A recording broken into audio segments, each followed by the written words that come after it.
April महिन्याच्या 15 तारखेच्या आसपास आपण पैठण धरणाच्या आसपास तारू पिंपळवाडी या गावामध्ये मिलीबगवर ट्रीटमेंट घेतलं होतं. त्याच्यामध्ये अशोक थोटे यांच्या बागेमध्ये आपण खूप मिलीबग बघितलं होतं. त्यावेळेस आपण जी ट्रीटमेंट घेतली त्याचा आज आपण रिझल्ट पाहायला आलेलो आहोत. आज आहे 1 मे, कामगार दिवस. तर योगेश मस्के सर आणि शेतकऱ्यांसोबत आपण चर्चा करूयात की आपण काय केलं होतं आणि आता पुढं काय करायचं. राम राम. राम राम. नमस्कार. नमस्कार. पुढे या अशोक. काय कसं काय वाटतं, मिलीबगचं काय कंट्रोल झाला का नाही झाला? मिलीबग एकदम कंट्रोल झालेला. मिलीबग म्हणजे राहिलाच नाही, त्याची टाकल्यावानी तरी वाटतो, पण आपले- तो मेलेला आहे पूर्ण. सर आपण जी फवारणी एकच शेड्यूल झाले, एकच शेड्यूल झालं. 8-8 दिवसाचे एकच- 2 एकच. गॅप न म्हणजे फवारण्या होत्या. एकच म्हणजे आहे. काही कारणास्तव झाले नाही ते आता आज आपण कंप्लीट करून घेऊ. पण आता जो मिलीबग संपायला पाहिजे होता, आता मिलीबगची एवढी शेतकरी परेशानी.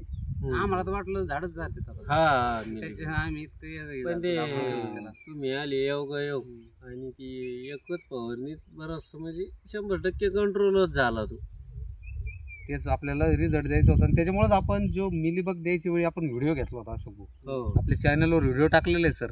आपण मिलीबगसाठी काय ट्रीटमेंट करणार आहे आणि यांच्या बागेत म्हणजे 100% प्रादुर्भाव होता. लय सगळ्या जास्त पूर्ण झाला. देठावर, हो.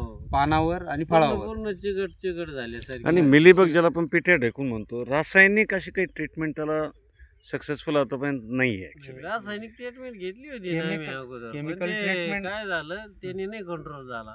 2-3 केमिकल फवारण्या औषध झाल्या की आम्हाला. भरपूरशा फवारण्या झाल्या, हा. त्याचा कंट्रोल मिळाला नाही. आणि हा जो प्रादुर्भाव आहे जिथं दमट वातावरण आहे सर हम्म. आणि जास्त हीट, हा. आता इथं Backwater चं पाण्यामुळे पाणी जवळ backwater असतं. इथं दमट वातावरण होतं, हा, दमट होतं. इथं प्रादुर्भाव याचा जास्त आहे. त्यासोबत ज्या बागेत जास्त गवताचं प्रमाण. गवत जास्त प्रमाणात आहे ओपन पण दिल्याने त्यातल्यात काँग्रेस गवत. आणि- हम्म, हा. हम्म. आणि पाण्याचा जो विषय आहे का, तुम्हाला मी मागच्या व्हिडिओमध्ये पण आपण सांगितलं शेतकऱ्यांना की पाण्याचं शेड्यूल जे तुम्ही फोडल्यानंतर जे चालू आहे ते त्यात- कंटिन्यू त्यात चालू ठेवा. बदल झाला का? त्याच्यात मिली- बदल झाला का तुमचे मिलीबग रोगाचे प्रादुर्भाव. प्रादुर्भाव तुमच्या बागेत वाढ. त्याच्यामुळं कुठल्याही बागेत समजा त्यातल्या त्यात हम्म. आपण मोसंबीमध्ये प्रामुख्याने जास्त मोसंबी घेणारा बाग आहे आपला. हम्म. तर मग अशा बागेमध्ये आपण नियोजन बदलताना किंवा नियोजन बदलल्यानंतर हम्म. मग आपलं फवारण्याचं शेड्यूल व्हायला पाहिजे.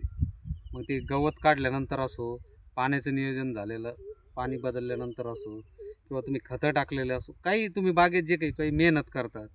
आता काही गवत काही आपण बघितले सर, काही शेतकऱ्यांचं असं मला काडी जमत नाही बागा, हो. काडी जमत. हो. पण तुमची झाडं चालले ना या गोष्टीमध्ये, बरोबर. मेहनत कोणत्या वेळी करायला पाहिजे, हा, हा. हे त्याचा योग्य या गोष्टी लक्षात घेतल्या तरच आपण बागेत सक्सेस होणार आहे. बरोबर. आता तुमचं काय मनोगत आहे, शेतकऱ्यांना सांगा. काय वाटतं तुम्हाला, काय शेतकऱ्यांना निरोप द्यायचा, मेसेज द्यायचा, संदेश द्यायचा? ज्यांच्या बागात मिलीबग असे आहे त्यांनी काय करायला पाहिजे. त्यांनी हा. खरोखर हे मस्के सरांची साहेबांचा सल्ला ट्रीटमेंट घ्यायला आहे का तर घ्यायला पाहिजे. आणि रासायनिकच्या फवारण्या आम्ही 3-4 घेऊन पाहिल्या, पण त्या सक्सेस Chemical नाही फवारणी. झाले केमिकल. केमिकल औषधी. आणि ज्यावेळेस मस्के सरांची आमची भेट झाली आणि त्यांनी ज्यांच्या पद्धतीने जे औषध दिले त्यांनी खरोखर पहिल्या फवारणीतच जवळपास 99% 100% ते कंट्रोल झाला. आम्ही तुम्हाला म्हटलं होतं 10 दिवसात कंट्रोलमध्ये येईल. तुम्हाला विश्वास बसला होता का त्या दिवशी? नाही नव्हता वाटला बसला ना, ना. पण ज्यावेळेस ते कंट्रोल 50% झाला त्याच होत नाही मग जाऊ द्या. ज्यावेळेस 100% कंट्रोल झाला त्याच वेळेस मग तुम्ही का घेतली होती आमची ट्रीटमेंट? पण मला पण आता आता विश्वास सारंच तो पाहावं लागलं. ठेवा. सगळ्याचंच बघितलं आमचं. नाही, आता नाही. यांचं आता आपण इतके 3 रासायनिक ते दिवस- 3 आणून दुकानदार पाहिले पाहिजे मला, आपण आता यांचं केमिकल. आता याचं जसं तुमचा आंब्याचा बहार चांगला फुटला होता, त्याची गळ झाली आता तुमची. हो. आता आपण याला आता भरपूरशा मेच्या मालाची मिलीबग पहिल्या मुळे- आठवड्यामध्ये हा, आहे. मिलीबग मूळबद्ध. तर आपण याचं तर मला वाटतं मिरग्याचं नियोजन करायला पाहिजे. हो. पण त्याच्यासोबत आता याला मिलीबगला समूळ नष्ट करण्यासाठी आपण अजून एक हा. त्याला डोस घेऊ. हा, कारण त्यावेळेस आपलं ठरलं होतं की मग 8 दिवसाच्या गॅपने आपण घेऊयात. चालेल ना. पण काही कारणास्तव तुम्ही पण घेऊ शकले नाही. आज हा. 10-12 दिवस झाले. बरोबर. 15 आपण- दिवस झाले सर. हा 15 दिवस झालेत. हम्म. तर आता तुम्ही एक सेकंड याचा डोस घेतल्यानंतर आपण 4-5 दिवसानंतर याचं नाही, मिरग्या पाणी बहाराचं तर नियोजन आताच बंद करूया. करायचं आपल्याला. या जमिनीला लवकर ताण येत बरोबर नाही. आहे, नाही ताणे. पाणी एक आतापासूनच बंद करायचं. पाणी देऊ हो. नका बागेत आता. हो. कुठल्याच पद्धतीत पाणी देऊ नका. हा, ड्रिपचं नाही कोणतंच नाही, कोणतं पाणी बंद करायचं. हो. आणि आपण मृग बहाराचं आता ही फवारणी झाल्यानंतर एक 8 दिवसानंतर आपल्याला फवारणी घेता येत नाही त्याच्यावर. हो. 8-10 दिवस हा, त्यानंतर पुढचं नियोजन करू आपण. चालेल. अजून काही संदेश द्यायचा नाही शेतकऱ्यांना? ना, संदेशचं काहीच नाही. एवढं मिलीबग कंट्रोल केला समाजके साहेबाच्या औषधाने आमचा मिलीबग कंट्रोल झाला पूर्णतः. बाकी काहीच नाही. ज्यांच्याकडे असेल त्यांनी बी यांची भेट किंवा कॉन्टॅक्ट करून औषधाची फवारणी करून घ्यावा, आहे की नाही. खर्च किती झाला हो तुमचं मिलीबगचा? खर्च काय एवढा लय जास्त त्याच्या खर्च बाजूला. नाही. आपलं जे केमिकलचा याचा खर्च आहे याच्यापेक्षा तीन एक कमीच हजार खर्च झाला. आला समजा. 3,000 रुपये. हा. किती झाडं आहे आपले हे सगळे? हे 700 600 700 झाड आहे. आणि ते समोरच्या झाडाला तुम्ही अजून ट्रीटमेंट घेतली नाही मिलीबग? म्हणलं आता येतात बघू. घ्यायचे औषध पडलेले आहे, आता घेणारच आहे की नाही. आता आतमध्ये आपण ज्यावेळेस एंट्री करतो या तिकडं जाऊयात. एंट्री केल्यानंतर डाव्या हाताला मिलीबग गायब आणि उजव्या हाताला मिलीबग आहे. हा. आहे ना, आहे ना. आणि आपण जर त्याला ट्रीटमेंट घेतली नाही, याला सेकंड जरी घेतली आणि त्याला कंट्रोलमध्ये नाही आणलं तर मग तो इकडे वाढू शकतो भविष्यामध्ये. त्याचा प्रादुर्भाव इकडली तिकडे होणारच. हालाकी आम्ही तुम्हाला त्या दिवशी म्हटलं होतं दोन्हीकडे करा, आता तुम्हाला अगोदर रिझल्ट पाहायचा होता. आता ह्या भागामध्ये इकडं मिलीबग कंट्रोल झाला आहे आणि ह्या भागामध्ये अजून राहिलं, कारण इथं आपण फवारणी केली ना त्यांनी. आता हे बघा,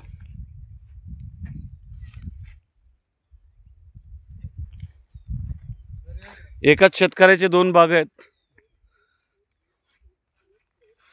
10 दिवसामध्ये एका बागेमध्ये मिलीबग कंट्रोलमध्ये आणि हा समोरचा बाग हे आहे. बघा, हे चिकट द्रावण पण बाहेर पडतंय ते. बरोबर. 10 दिवसापूर्वी त्या भागामध्ये हीच परिस्थिती होती. कदाचित याच्यापेक्षा हे जास्त बघा, जास्त होती. होता, जास्त होता याच्यापेक्षा. हम्म. आता ज्यांच्या बागामध्ये असा असेल, हा मिलीबग आहे ज्याला आपण पिठे ढेकून म्हणतो, त्यांनी लक्षात घ्या की स्वतःच्या बागेमध्ये असं असेल तर याची बायोलॉजिकल ट्रीटमेंट आहे, जैविक ट्रीटमेंट आहे, ती योग्य आणि कमी खर्चामध्ये. सगळ्यात महत्त्वाची सगळ्यात गोष्ट हे कोणतं आहे सर? तेच आहे का? हा तेच आहे. तसं हे पानावर, त्यानंतर देठावर आणि खोडावर. आता हे बघा, खोडावर पण किती आहे. वडावर बी आहे ना, वडावूनच वरती येतो ना तो. वडावरच वरती येतो. जमिनीतूनच वरती येतो.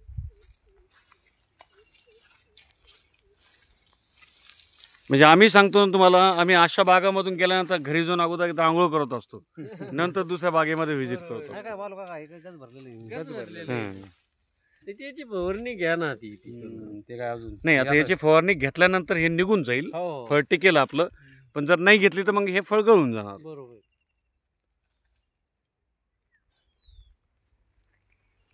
तर हा आहे पिठ्या ढेकून आणि त्याची ट्रीटमेंट, बायोलॉजिकल ट्रीटमेंट, जैविक ट्रीटमेंट आपण जी 10 दिवसापूर्वी घेतली होती, त्याचा आपल्याला त्या बागेमध्ये फरक दिसला आहे. आणि आता त्याचा सेकंड डोस आपण आज सुरू करू. आज घेणार आहे आपण ते. आणि सोबत अशोकराव ह्या बागेमधली ट्रीटमेंट कंप्लीट करून टाकतील. हो.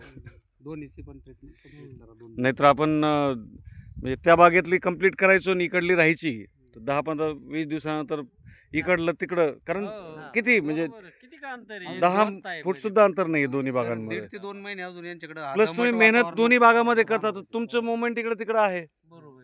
तुमचं जाणं येणं आहे. तर आसपास जिथं मिलीबग असतो तिथे आसपासच्या बागांना सुद्धा त्याचा खतरा असतो. तेच, आणि जी उडणारी कीड असते ही पण इकडची तिकडे जाऊन बसते ना त्या हो, बागेत, बरोबर. त्यातून प्रादुर्भाव वाढत चालतो वाढत त्याचा. चालतो. त्याच्यामुळं ते दोन्ही स्वच्छ होणं गरजेचं आहे, हो. रोगमुक्त होणं गरजेचं आहे. नाही, आणि सगळ्यात महत्त्वाचं म्हणजे आपल्याला रिझल्ट आल्यानंतर एक विश्वास वाढतो की वाढतो आता आपण ना, हे वाढतो. घेतल्यानंतर आपलं नाही, त्या नष्ट होऊन जाईल. प्लॉटमध्ये रिझल्ट आम्हाला 100% आला. नाही, हे बी मारलं असतं पण औषध तेवढंच घेतलं आपण. हा. म्हणलं आता औषध हो. आपण- एकदा रिझल्ट येऊ द्या याचा. आधीच पोळलेलं हे जास्त पळायला नको. नाही, आता तुम्ही केमिकलमध्ये एवढे हजारो रुपये खर्च केले होते, त्यामुळे नवीन ट्रीटमेंटवर विश्वास करणं अवघड होऊन जातं चार शेतकऱ्यांना. फवारण्या झाल्या. काही कायचं म्हणणं होतं असं आहे, रासायनिक ताबडतोब फरक पडतो न जैविक नाही का ते वेळ लागतो. नाही पडत. म्हणून आपण रासायनिक ताबडतोब फरक पाडू म्हणलो. मग आता इथं रासायनिकनी लोक नाही, नाही, आता रासायनिक जैविक फवारतच भरपूर नाही. औषधी मार्केटला, हो. परंतु आपण जी ट्रीटमेंट केली का, ही औषधी अशी होती तर हिचं अन्नच मिली बघी बरोबर बरोबर. बुरशा होतात ते. हम्म. हे जे बुरशा असतात ना, जे आपण पहिल्या व्हिडिओमध्ये सांगितलं होतं आपण कोणता प्रोडक्ट वापरणार आहे, त्याचं कॉम्बिनेशन काय आहे, त्या बुरशा त्या डायरेक्ट मिलीबगला खातात. खातात, बरोबर. त्यामुळे तो म्हणजे Control पूर्ण होऊन नष्ट होऊन जातो, नष्ट होऊन. बागेतून नष्ट होऊन जातो. बरोबर. म्हणून ही ट्रीटमेंट आपण त्या पद्धतीत केली होती की तो मुळासकट नष्ट झाला पाहिजे. हम्म. नुसतं त्याला स्टॉप करणं गरजेचं नव्हतं, तो मुळासकट नष्ट होऊन ते सायकल बंद करणं गरजेचं होतं. बरोबर.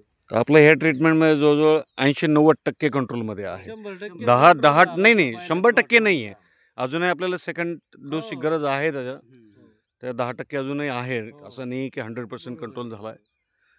तर पण कारण त्याला जर कंट्रोल केलं नाही त्या राहिलेलं 10%ला तर त्याला तो 50% वाढत जाईल. 6% व्हायला टाईम लागणार नाही. बरोबर, बरोबर. कारण ते जीव आहे शेवटी. हो. तर त्याला जर आपण पूर्णतः नष्ट नाही केलं तर मग त्याला वाढायला टाईम लागत टाइम नाही नाही. लागणार. बरोबर. आणि आपल्याकडलं दमट हवामान आहे इथलं. हो. अजून 1.5-2 महिने दमट आहे. तुमच्याकडे हे वातावरण असं हो. हम्म. पाऊस पडल्यानंतर पाऊस पण पडल्यानंतर उलट अजून उष्णता दमट आहे, होतं. पाणी दोन-तीन जवळ आहे दिवस त्याच्यामुळं पडल्याच्यानंतरच थोडा थंडावा येतो. जोपर्यंत जमीन थंड होत नाही हो तोपर्यंत ते थंड वातावरण होत नाही. चालेल. ते आता विलंब करू नका. हम्म. नाही त्याची दुसरी ट्रीटमेंट, दुसरा डोस घेऊन याची इमिडिएटली ट्रीटमेंट सुरू करा. आता तुम्हाला माहिती आहे कसं करायचं, कसं मिक्स करायचं त्याला. 24 घंट्यानंतर काय काय अजून त्याच्यामध्ये ॲड करायचं सगळ्या गोष्टी तुम्ही बघून घेऊन करून टाका त्याला. राईट. धन्यवाद थोडे साहेब. आणि बधाई हो, कॉंग्रॅच्युलेशन्स.